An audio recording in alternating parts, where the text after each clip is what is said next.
Hello, my name is Ycaza, and I'm gonna talk about Osteitis fibrosa cystica for medical English. First, we have the definition. The definition is Osteitis fibrosa cystica, or OFC, is a skeletal disorder caused by a surplus of parathyroid hormone, or PTH, from the overreactive parathyroid glands. This surplus stimulates the activity of osteoblast cells that break down bone. The overactivity of the parathyroid glands is called primary hyperparathyroidism. This can be triggered by parathyroid adenoma, hereditary factors, parathyroid carcinoma, or renal osteodystrophy.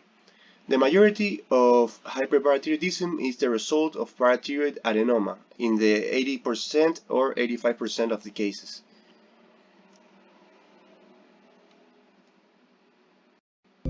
Hyperparathyroidism is a disease of the parathyroid glands affecting 1 in 800 people during their lifetime and 1 in 250 women over age 50. Since parathyroid glands control the levels of calcium in our bodies, hyperparathyroidism is a disease of improper calcium regulation. There are 4 parathyroid glands located behind the thyroid gland. Parathyroid glands monitor and control the amount of calcium in our blood and bones by secreting a hormone called parathyroid hormone, or PTH.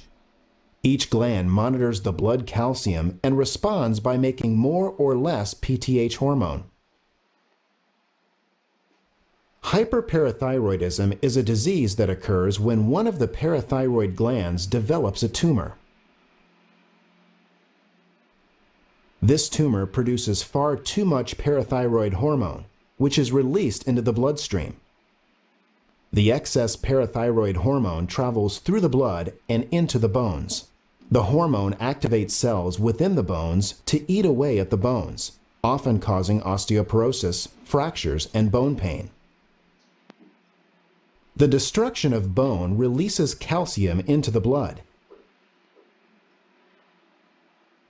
High blood calcium levels are seen in almost all patients with a parathyroid tumor.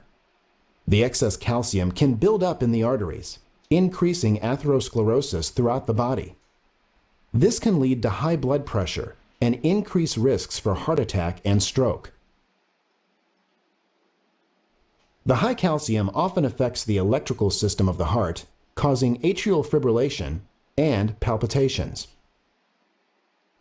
The excess blood calcium builds up in the kidneys, forming kidney stones, and occasionally causing kidney failure.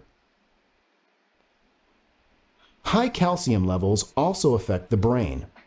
Since we use calcium in the electrical system of our nerves, a high blood calcium is associated with a slower nervous system, which gives symptoms of tiredness, memory loss, and poor concentration. Many patients with high blood calcium have chronic fatigue for this reason. High calcium levels have an effect on the stomach and intestines, often causing gastroesophageal reflux disease, also known as GERD, and abdominal discomfort. High blood calcium is even associated with higher risks of several cancers, including breast, prostate, colon, and kidney, some of which are more than twice as common in patients with high blood calcium.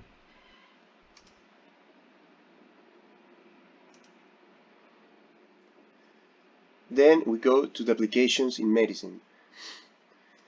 Once you recognize the OCT or brown tumor through imaging, it should be easy to correlate it with hyperparathyroidism. Also, hypercalcemia is present. OCT is in most cases caused by a parathyroid adenoma, so once it is discovered, we should do a parathyroid scan followed by surgery.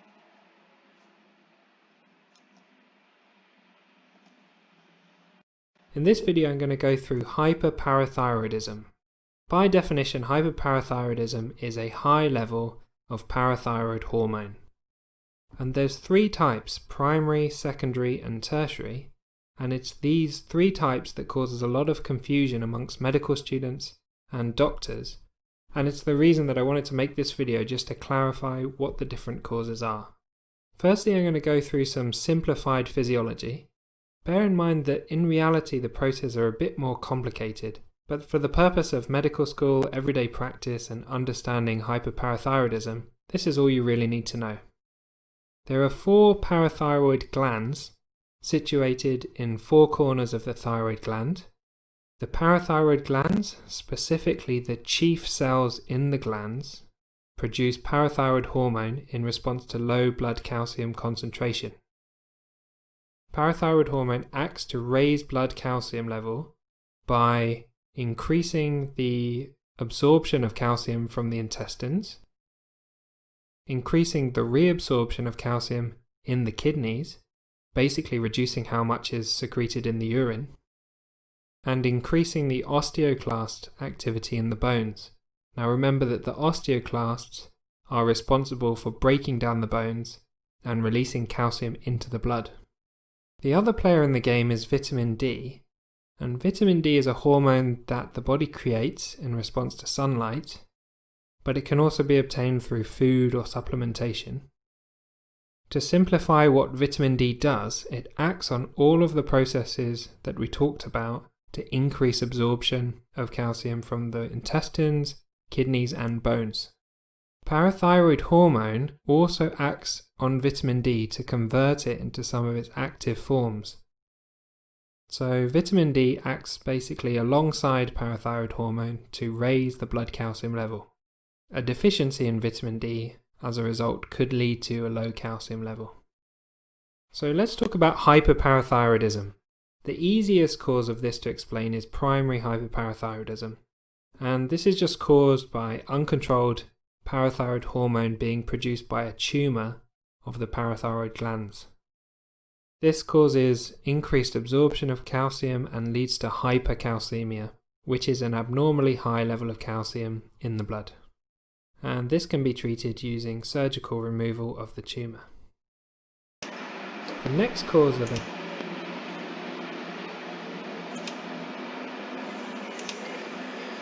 Next, we have the pros and cons. The pros, in one hand, is that OCT is treatable by surgical removing the tumors in the glands, and in most cases, when hyperparathyroidism is caused by an adenoma, so in most cases, surgery is curative treatment for both OCT and hyperparathyroidism. The cons is that parathyroid adenoma is most common in menopausal women, so the women have more predisposition to having this disease. Also, the hypercalcemia causes several problems in different organs, as we could see already in the video. Now we're gonna see a video about the parathyroid surgery.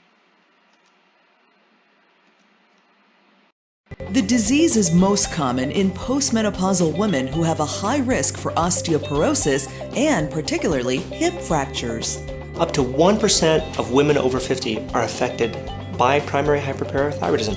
It doesn't sound like a lot, but if you talk about 1%, that is one of the most common diseases we face in medicine. The good news is, in most patients, a minimally invasive 20-minute surgery is all it takes to get cured. 90% of patients with primary hyperparathyroidism have a single parathyroid adenoma or benign tumor that is causing the problem, and the remaining glands are normal. Having said that, there is that 10%, and oftentimes they can be picked up on scan, and there are some times where even if the scan doesn't show a second abnormal gland, they can have it at the time of surgery, which has led us to this belt and suspenders approach to the operation, where we simultaneously check all 4 glands and measure the parathyroid hormone level in real time. And with both of those, we have an increased security. In 2011, Dr. Ye and his team decided, instead of looking at just the suspected gland, they would inspect all 4 parathyroid glands in every surgery patient as a matter of course. Through a 1-inch incision and using a muscle-sparing approach, the thyroid is moved aside and the abnormal parathyroid gland is removed. The remaining 3 glands are inspected. We've removed the offending gland. We've seen 3 other normal glands. That leaves little to no chance that a rogue gland would stay undetected in the body and dramatically decreases the risk of repeat operations. When we were operating, we had 3 blood levels for parathyroid hormone. Now, the The operation itself, there was no blood lost. We've drawn 3 levels by now, so let's go take a look at what's going on in the lab while the patient's waking up. Ye analyzes the patient's PTH levels before, during, and right after surgery. The effects of the operation are immediate. It's fallen by half at 5 minutes, a little more than half, and it'll likely fall again. The out-of-control hormones that wreaked havoc on the body are back to normal levels before the patient even leaves the operating room. In a patient with an Jason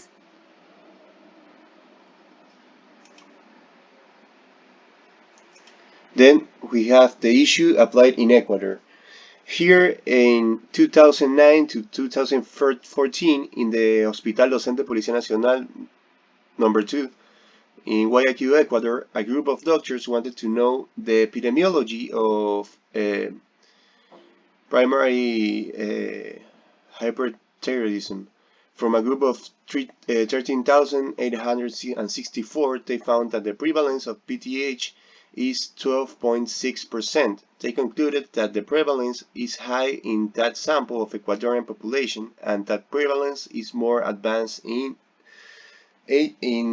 women and in advanced ages, in older people. Now we're gonna see how the treatment is applied when the patient has chronic kidney disease.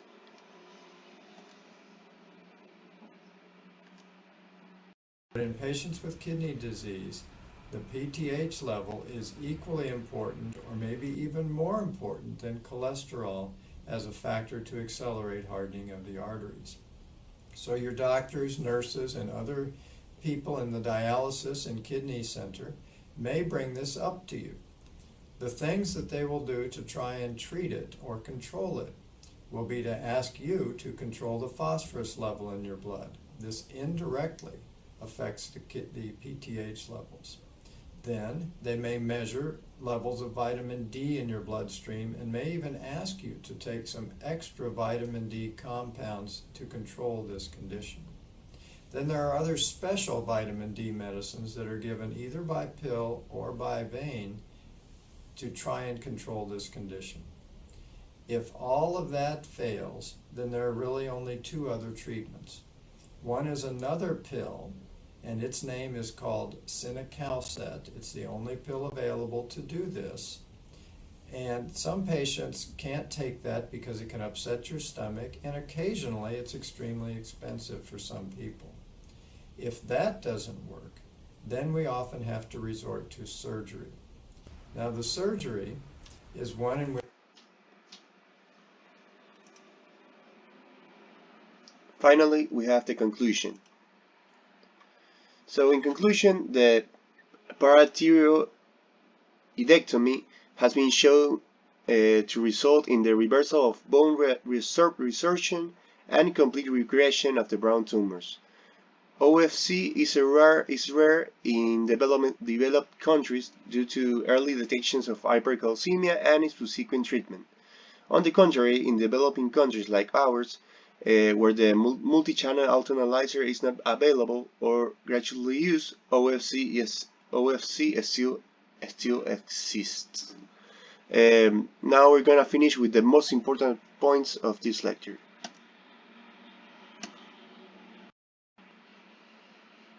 In exams, primary hyperparathyroidism is stereotypically seen in elderly females with an unquenchable thirst and an inappropriately normal or raised parathyroid hormone level. It is most commonly due to a solitary adenoma. The prevalence of hyperparathyroidism is said to be 4 per 1,000 in women over 60 and is 2 to 3 times more common in women than men. The parathyroid hormone level in primary hyperparathyroidism may be normal, or less than twice the upper limit of normal. A high or even normal parathyroid hormone concentration in the presence of hypercalcemia will support the diagnosis of primary hyperparathyroidism. Hypercalcemia, elevated parathyroid hormone, low phosphate, indicating primary hyperparathyroidism. The hypophosphatemia is due to the reduced renal reabsorption of phosphate. When patient has grossly elevated calcium, in the context of the extremely high PTH concentration, parathyroid carcinoma should be considered. Causes: solitary adenoma, hyperplasia, multiple adenoma, carcinoma.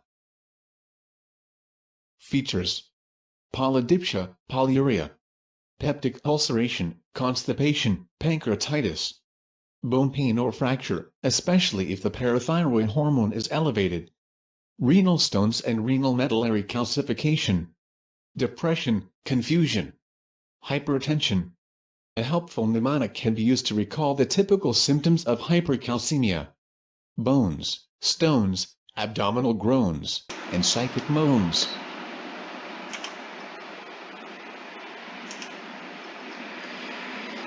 Thank you very much.